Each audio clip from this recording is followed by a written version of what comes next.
The Pentagon just dropped a bombshell. They're sending 2,500 United States Marines, plus a massive amphibious assault ship, straight into the heart of the crisis.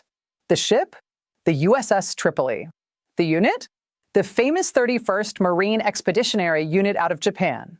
They were cruising in the Pacific just days ago. Now they're turning around and heading full speed toward Iran's backyard. This isn't some small patrol. This is real muscle being sent to reopen the Strait of Hormuz, the narrow choke point where 20% of the entire world's oil flows every single day. I'm going to walk you through everything we know right now, step by step, super simple. No fancy talk, just the facts, what both sides are saying, and what this could actually mean for you, your gas prices, your job, and maybe even the end of this war. Because once you see the full picture, you'll understand why the internet is already exploding with one big question. Is this the move that ends the chaos or lights the fuse for something way bigger?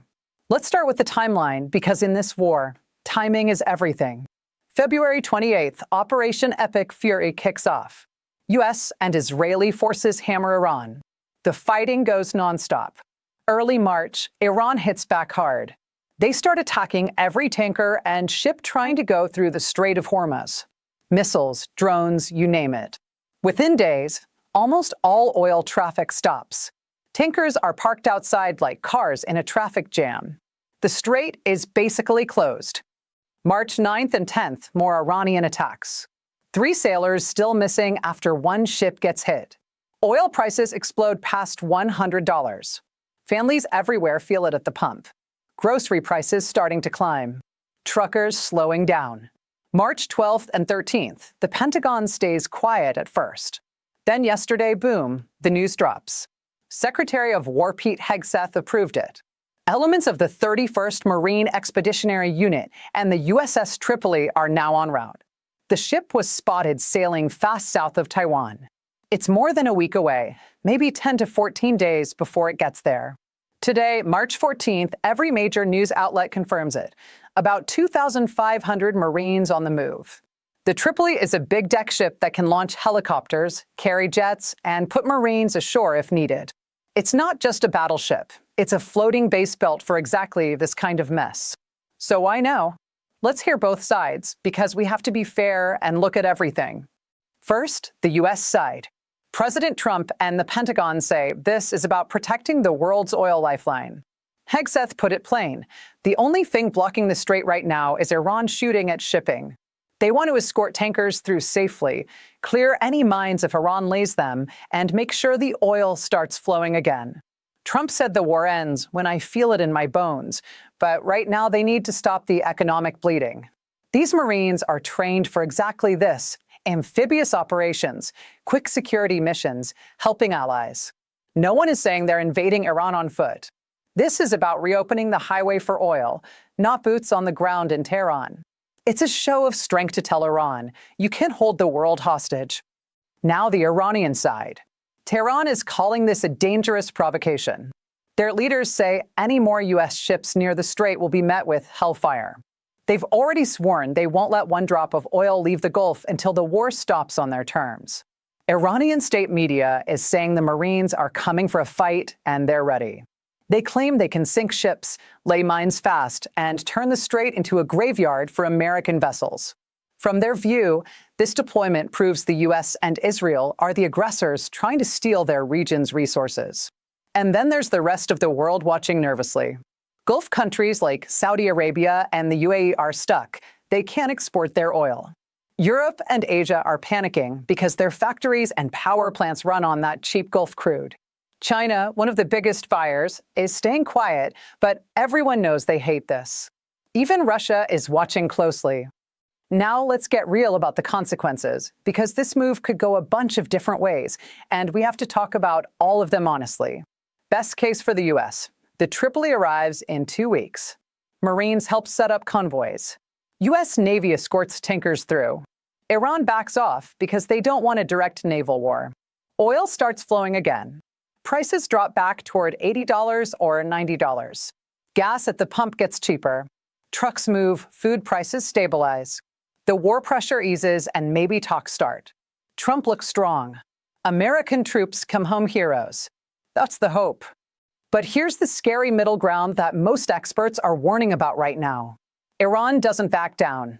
They fire more drones and missiles at the new ships. One lucky hit on the Tripoli or a tanker, and we're talking dead Marines on live TV. Oil prices don't just stay at $100. They could jump to $150 or even $200 a barrel. That means $7 or $8 gas in some places. Airlines grounded. Factories shut. Grocery bills up 20 to 30%. A global recession hits hard, jobs lost, stocks crashing, people struggling to heat their homes this winter. The International Energy Agency already dumped millions of barrels from reserves to try to calm things, but that's just a Band-Aid.